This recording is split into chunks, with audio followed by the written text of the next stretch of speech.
السلام علیکم سامعین، 28 شوال المکرم اور 19 مئی ہیں۔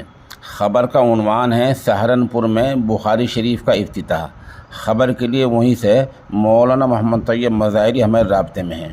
وہ بتا رہے ہیں کہ مغربی یو پی کے ضلع سہارنپور کی نیو امن وہار کالونی مانک مئو میں واقع جامعہ للبنات الصالحات میں بخاری شریف کا افتتاح ہوا ہے، جہاں جامعہ مظاہر علوم سہارنپور کے شعبہ تخصص فی الحدیث کے استاد مفتی اسرار صاحب نے بخاری شریف کی پہلی حدیث کا درس دیا۔ اس میں امام بخاری حالات اور متعلق کتاب بخاری شریف کی اہمیت اور فضیلت کے حوالے سے مفصل بیان کیا۔ آخر میں ہم مفتی موصوف کے درس کا آڈیو پیش کریں گے۔ اس موقع پر ادارے کی مجلس تعلیمی کی میٹنگ میں اساتذہ کی تنخواہوں میں اضافہ، پورے سال میں حاضر رہنے والی طالبات و معلمات اور اچھی پوزیشن لانے والی طالبات کے لیے انعام کا فیصلہ کیا گیا۔ ساتھ ہی محترمہ شبانہ مومناتی کو جامعہ کی صدر معلمہ بنانے کا بھی فیصلہ ہوا۔ جامعہ کے ناظم قاضی محمد ایاز نے حاضرین کا شکریہ ادا کیا۔ پروگرام کا آغاز ثانیہ کی تلاوت اور علی شاہ کی نعت پاک سے ہوا۔ یہ تقریب مفتی اسرار کی دعا پر ہی پوری ہوئی۔ شرکاء میں مولانا طیب، مولانا نفیس، مولانا عبد المنان، مولانا انیس، محترمہ صبیحہ پرنسپل جامعہ کے نام قابل ذکر ہیں۔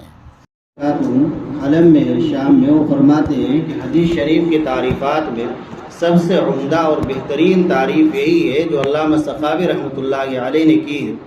اس تعریف کا خلاصہ یہ ہے کہ حدیث شریف ہر اس چیز کو کہا جاتا ہے جو نبی پاک صلی اللہ علیہ وسلم کی طرف منسوب ہو، خواہ وہ آپ کے اقوال ہو، آپ کے افعال ہو، یا کوئی کام اللہ کے نبی صلی اللہ علیہ وسلم کے سامنے کیا گیا ہو اور آپ نے اس پر خاموشی اختیار کی ہو، اس کو بھی حدیث کہا جاتا ہے۔ ایسے ہی نبی پاک صلی اللہ علیہ وسلم کی حرکات، آپ علیہ السلام نے جو بھی کام کیا، یا خواہ بیداری میں کیا ہو یا سوتے ہوئے کیا ہو، وہ سب حدیث ہی میں داخل ہے۔ تو حدیث شریف ہو، یہ حدیث شریف کا موضوع بھی اللہ کے نبی صلی اللہ علیہ وسلم کی ذات مبارک ہے۔ آپ علیہ السلام کے رسول ہونے کی حیثیت سے، آپ کے رسول ہونے کی حیثیت سے ہی آپ کے کلام میں بحث ہوتی ہے، تو وہی حدیث شریف کا موضوع ہے۔ اور حدیث شریف کی غرض و غایت، ایک تو غرض ہوتی ہے، غایت ہوتی ہے۔ غرض کہا جاتا ہے اس چیز کو جس کی وجہ سے کوئی کام انجام دیا جائے، اور غایت کہا جاتا ہے اس کام کو اور اس نتیجے کو جو اس کام پر مرتب ہوتا ہے۔ جیسے مثال کے طور پر آدمی کھانا کھاتا ہے، تو کھانا کھانا یہ غرض ہے، بھوک لگی ہوئی ہے، کھانا کھا رہا ہے، اور اس کھانے کھانے کا مقصد ہوتا ہے، اس کی غایت ہوتی ہے بھوک کو ختم کرنا، سیرابی حاصل کرنا۔ تو اگر کھانا اتنا کھا لیا ہے کہ جس سے بھوک ختم ہو گئی ہے، سیرابی حاصل ہو گئی ہے، اور آدمی چھک گیا ہے، تو تب تو یہ کہا جائے گا کہ غرض بھی ہو گئی، غایت بھی ہو گئی۔ اور اگر بھوک نہیں مٹی ہے اور سیرابی حاصل نہیں ہوئی ہے، تو پھر غرض تو پائی گئی لیکن غایت نہیں پائی گئی۔ تو اسی طرح حدیث شریف پڑھنے پڑھانے کی غرض ہے دارین کی سعادت حاصل کرنا۔ دو چیزیں ہیں، غرض تو ہے اللہ کے نبی صلی اللہ علیہ وسلم کی اتباع اور اقتداء کی کیفیت معلوم کرنا۔ حدیث شریف پڑھنے پڑھانے کا مقصد اور غرض یہ ہے کہ ہمیں معلوم ہو جائے کہ اللہ کے نبی صلی اللہ علیہ وسلم کا اتباع اور آپ کی اقتداء کی کیفیت کیا ہے، کیسے ہم آپ کا اتباع کریں، کیسے آپ کی پیروی کریں۔ اور غایت ہے سعادت دارین، دنیا اور آخرت کی نیک بختی حاصل کرنا۔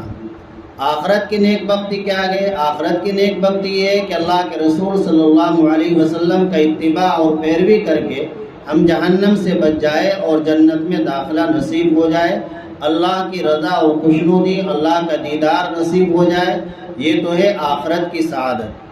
اور دنیا کی سعادت بھی اللہ کے نبی صلی اللہ علیہ وسلم کی اتباع میں اور آپ کے اقتداء میں۔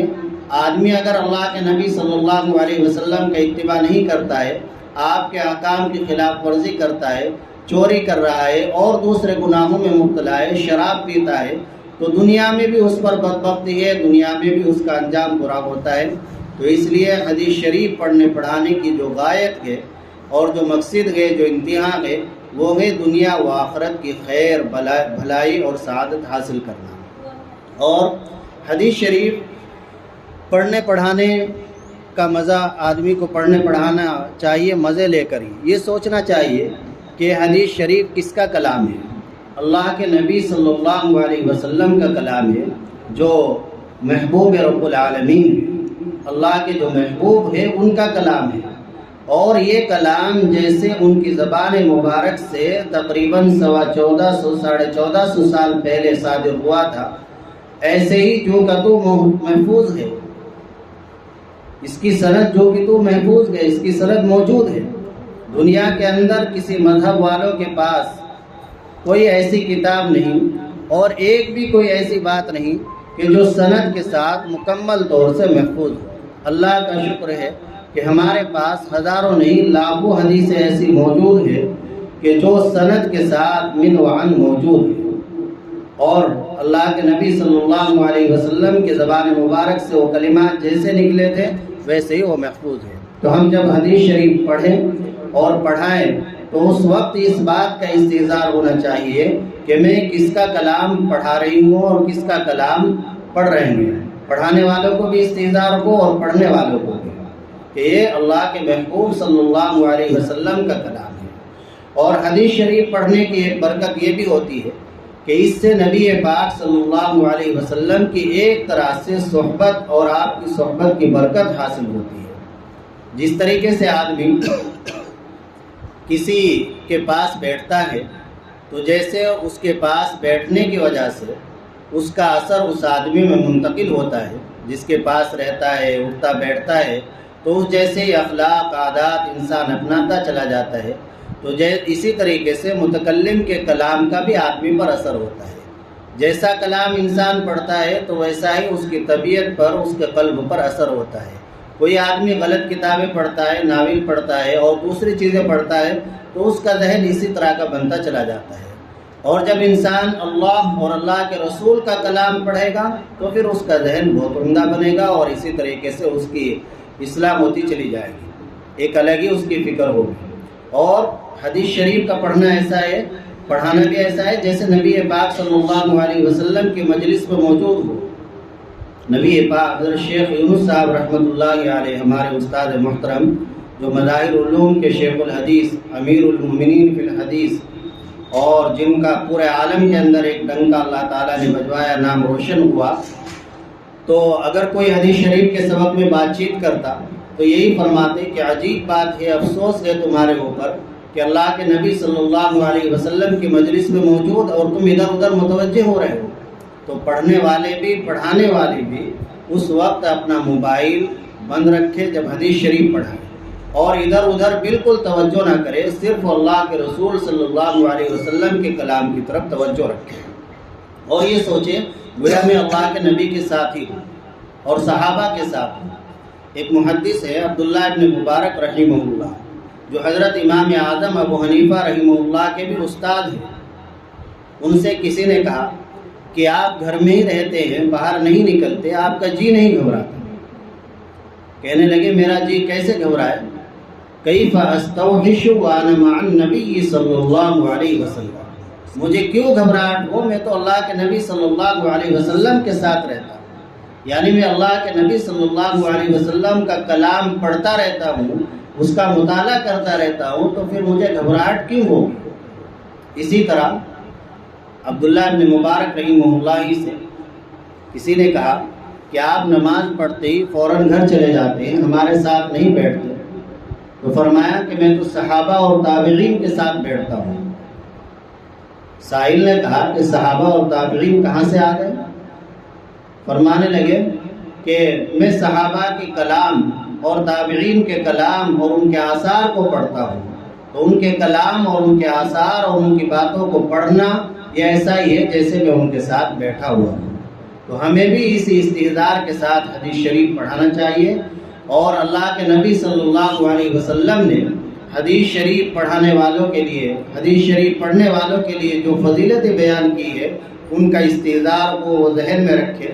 نبی پاک صلی اللہ علیہ وسلم نے فرمایا نضر اللہ امرأ سمع مقالتی فحفظها ووعاها وأداها، اللہ کے نبی نے فرمایا اللہ تعالیٰ سرسبز و شاداب رکھے، تر و تازہ رکھے، خوشیوں کے ساتھ رکھے اس شخص کو جو میری حدیث پڑھے اور اس کو محفوظ کرے اور دوسروں تک پہنچائے۔ کتنی بڑی۔ مولا علی قاری رحمۃ اللہ علیہ فرماتے ہیں کہ یہ خبر ہے، یہ جملہ خبریہ ہے، اللہ کے نبی صلی اللہ علیہ وسلم نے یہ خبر دے دی، جو بھی حدیث شریف پڑھے گا پڑھائے گا حدیث شریف میں لگے گا تو اللہ تعالیٰ اس کو سرسبز و شاداب بھی رکھیں گے، وہ پریشان نہیں ہو سکتا۔ تو پوری دنیا کی خبریں جھوٹی ہو سکتی ہے، اللہ کے نبی کی خبر جھوٹی نہیں ہو سکتی، اللہ کے نبی کی خبر سچی ہے بالکل۔ اور بہت سے محدثین، امام حاکم، منذری اور ابن ابی حاتم فرماتے ہیں کہ جملہ دعائیہ ہے، اللہ کے نبی صلی اللہ علیہ وسلم نے حدیث شریف پڑھنے پڑھانے والوں کو دعا دی ہے کہ اللہ تعالیٰ حدیث شریف پڑھنے پڑھانے والوں کو سرسبز و شاداب رکھے، تر و تازہ رکھے، خوشحال رکھے۔ یہ اور بڑی بات، اللہ کے نبی صلی اللہ علیہ وسلم کی دعا کیوں کر رد ہوگی؟ آپ کی دعا مل رہی ہے ہمیں، اور کیا چاہیے؟ اس کے سامنے سب چیزیں بیکار ہیں کہ اللہ کے نبی صلی اللہ علیہ وسلم کے دعا کے مستحق بن گئے، ہم حدیث شریف پڑھنے پڑھانے والوں کے زمرے میں آ گئے، اس جماعت میں ہمارا شمار ہو گیا۔ بعض محدثین کی رائے ہے کہ اس سرسبز و شادابی سے مراد یہ ہے خاص اللہ کا قرب اور منزلت ان کو حاصل ہوگی۔ جو حدیث شریف پڑھنے پڑھانے والے ہیں، اللہ تعالیٰ کا ان کو خاص قرب ہو اور اللہ کے یہاں ان کو ایک خاص مقام حاصل ہوگا، تو کتنی بڑی چیز ہے۔ اور ایسے ہی اللہ کے نبی صلی اللہ علیہ وسلم نے فرمایا ان اول الناس بی اکثرهم علی صلاۃ، کہ قیامت کے دن میرے سب سے زیادہ قریب رہنے والے وہ حضرات ہوں گے کہ جو میرے اوپر سب سے زیادہ درود پڑھتے ہیں۔ ابن حبان رحمہ اللہ ایک محدث ہے، وہ فرماتے ہیں کہ سب سے زیادہ درود پڑھنے والے وہی ہیں جو حدیث شریف پڑھتے اور پڑھاتے ہیں۔ ان کو جب بھی اللہ کے نبی صلی اللہ علیہ وسلم کا نام آتا ہے، بار بار آتا ہے ایک ہی، تو اس وقت وہ درود پڑھتے رہتے ہیں، تو اس کا مصداق وہی لوگ ہیں۔ تو حدیث شریف پڑھنے پڑھانے والوں کو اللہ کے یہاں بھی خاص مقام حاصل اور اپنے نبی صلی اللہ علیہ وسلم کا خاص قرب حاصل ہوگا۔ اور یہ سوچے کہ اللہ کے نبی صلی اللہ علیہ وسلم کے قلب مبارک سے ایک خاص نور نکل رہا ہے، اور اس نور کا کچھ نہ کچھ حصہ ہر حدیث شریف پڑھنے پڑھانے والوں کو، جس کا بھی اشتغال حدیث سے ہے، اس کو ضرور حاصل ہوتا ہے۔ تو یہ سب چیزیں ذہن میں رکھ کر ہم پڑھائیں، تنخواہ کے لیے نہ پڑھائیں۔ تنخواہ تو ایک ضرورت کے پیش نظر ہے، اور کسی کے دباؤ، یہ نہ سوچے کوئی ناظم ذمہ دار دیکھ رہا نہیں ہے، سب سے بڑا ذمہ دار، سب سے بڑا ناظم تو اللہ ہے، اللہ دیکھ رہا ہے، اللہ دیکھ رہا ہے، یہ ہمیشہ استعداد ہے۔ ایسے واقعات ہیں کتابوں میں موجود ہے۔ ایک بچہ اپنے باپ کے ساتھ گیا، تو وہ بچہ، باپ انگور توڑنے لگا، بچے نے منع کیا کہ ابا یہ دوسرے کا باغ ہے۔ باپ نے کہا کہ نہیں، کوئی دیکھ تھوڑا ہی رہا ہے، مالک نہیں دیکھ رہا ہے۔ تو اس بچے نے فرمایا کہ مالک تو اللہ ہے، اللہ تو دیکھ رہا ہے۔ ایک چرواہا حضرت عمر رضی اللہ عنہ کے دور خلافت میں شدید گرمی میں بنجر میں، جنگل میں بکریاں چرا رہا ہے۔ حضرت عبداللہ ابن عمرو رضی اللہ عنہما اور ان کے کچھ ساتھیوں کا وہاں سے گزر ہوا۔ حضرت عبداللہ ابن عمرو رضی اللہ عنہما نے فرمایا کہ اس چرواہے کی آزمائش کریں، اس کے ایمان کا امتحان لیں، دیکھتے ہیں۔ اس چرواہے سے جا کر کہا کہ ایک بکری کی ضرورت ہے، ایک بکری بھیج دیں۔ چرواہے نے کہا کہ میں تو ایک ملازم ہوں، مزدور ہوں، میں مالک نہیں ہوں، مالک کوئی اور ہے۔ حضرت عبداللہ ابن عمرو نے فرمایا کہ مالک کو کیا پتہ چلے گا، تم جا کے کہہ دینا اتنی بکریاں ہیں کہ ایک بکری بھیڑیا کھا گیا۔ تو اس چرواہے نے شدید گرمی میں جواب دیا فَإِنَ اللَّهُ، اللہ کو کیا جواب دوں گا، اللہ کو کیا جواب دوں گا، اللہ تو دیکھ رہا ہے، اللہ کو تو سب معلوم ہے۔ تو ہمیں بھی یہی ہونا چاہیے کہ اگر ہم اس میں کوتاہی کریں گے تو ایک بات تو یہ ہے کہ ہمیں جو کچھ معاوضہ مشاہرہ ملتا ہے اس میں برکت نہیں ہوگی۔ جو مدرس، جو مدرسہ پڑھنے پڑھانے میں کوتاہی کرتے ہیں تو ان کو چاہے 50,000 تنخواہ ملے، اس میں برکت نہیں ہوگی۔ اور اگر پڑھنے پڑھانے میں کوتاہی نہیں ہے، ایمانداری کے ساتھ پڑھا رہا ہے، تو آپ پڑھا کر دیکھ لیجئے، تجربہ کر لیں 2-4 مہینے، انشاءاللہ ایسی برکت ہوگی، اللہ کی ایسی مدد آئے گی کہ آدمی تصور بھی نہیں کر سکتا، اس کا خیال بھی نہیں جا سکتا۔ تو ہم امانت داری کے ساتھ، دیانت داری کے ساتھ ان سب فضائل کے حصول کے لیے حدیث شریف پڑھنے پڑھانے میں مشغول رہیں۔ اور یہ عظیم الشان کتاب امام بخاری رحمہ اللہ کی، جو اصح الکتب بعد کتاب اللہ تعالی، اللہ کی تمام کتابوں کے بعد، اللہ کی کتاب کے بعد تمام کتابوں میں سب سے زیادہ صحیح کتاب بخاری شریف ہے۔ یہ بخاری شریف لکھنے والے امام بخاری رحمہ اللہ نے محمد بن اسماعیل، جن کا نام ہے اور بخارا کے ہیں، یہ عجم کا علاقہ کہلاتا ہے، لیکن آج پورا عرب بھی ان کو مانتا ہے۔ عرب کا ایک مزاج ہے، عرب دوسروں کو بہت کم مانتے ہیں۔ وہ یہ کہتے ہیں قرآن ہمارے اوپر نازل ہوا ہے، ہم عربی جاننے والے ہیں، تو دوسروں کی کتاب ہم کیوں پڑھیں؟ لیکن انہوں نے ایسے اخلاص کے ساتھ یہ کتاب لکھی ہے کہ پورا عرب بھی اس کو مانتا ہے، پوری دنیا مانتی ہے۔ تو جب آدمی کے اندر اخلاص ہوتا ہے، للہیت ہوتی ہے، اللہ کی رضا کے لیے کوئی کام ہوتا ہے، تو پھر اس کام کی برکت، اس کی نورانیت، اس کا اثر الگ ہی ہوتا ہے۔ امام مالک رحمہ اللہ نے موطا لکھی، اسی زمانے میں بہت سے لوگوں نے موطا لکھی، تو امام مالک رحمہ اللہ نے، اس سے کسی نے کہا کہ آپ بھی موطا لکھ رہے ہیں اور بھی دوسرے حضرات موطا لکھ رہے ہیں، تو حضرت امام مالک رحمہ اللہ نے اس وقت بڑی عجیب بات فرمائی، فرمایا ما کان للہ یبقی، جو اللہ کے لیے لکھی جائے گی وہی باقی رہے گی۔ تو اور حضرات نے جو موطا لکھی ان کا کوئی نام بھی نہیں جانتا، اور امام مالک رحمہ اللہ کی موطا آج ہر مدرسے میں پڑھائی جاتی ہے۔ تو جو کام اللہ کے لیے ہوتا ہے اس کی برکت الگ ہی ہوتی ہے، لہذا ہمیں ہر کام اللہ کی رضا کے لیے کرنا ہے، چھوٹا ہو یا بڑا ہو، دنیا کا ہو آخرت کا ہو، مقصود خالص اللہ کی رضا ہو۔ یہ پہلی حدیث جو پڑھی ہے، حضرت عمر ابن خطاب رضی اللہ عنہ اس کے راوی فرماتے ہیں کہ اللہ کے نبی صلی اللہ علیہ وسلم سے میں نے حدیث شریف سنی، انما الاعمال بالنیات، تمام اعمال کا دار و مدار نیت پر ہے۔ نیت کسے کہتے ہیں؟ آج ہم کہتے ہیں نیت ضروری ہے، نیت کر لے، لیکن ہمیں یہ بھی معلوم ہو کہ نیت کہتے کسے ہیں۔ یہ بھی بتا دیا جاتا ہے نیت دل کے ارادے کا نام ہے، لیکن کیا ارادہ ہے وہ، اس کی تفصیل ذہن میں ہے۔ مولا علی قاری رحمۃ اللہ علیہ نے لکھا ہے کہ نیت کہتے ہیں توجہ القلب نحو الفعل ابتغاء لوجہ اللہ تعالی، دل کو متوجہ کرنا اس کام کی طرف جس کام کو آدمی کر رہا ہے کہ یہ کام میں اللہ کی رضا کے لیے کر رہا ہوں، یہ ہے نیت۔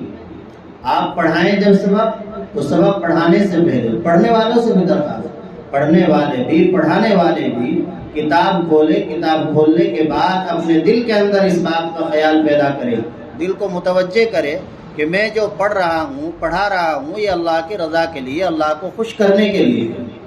اس کا ضرور خیال رکھیں۔ معلمات، میں تو اپنے جن بچوں کو پڑھاتا ہوں تو گھنٹے میں شروع میں ہی بیٹھتے کہتا ہوں، معلوم کرتا ہوں نیت کی کچھ۔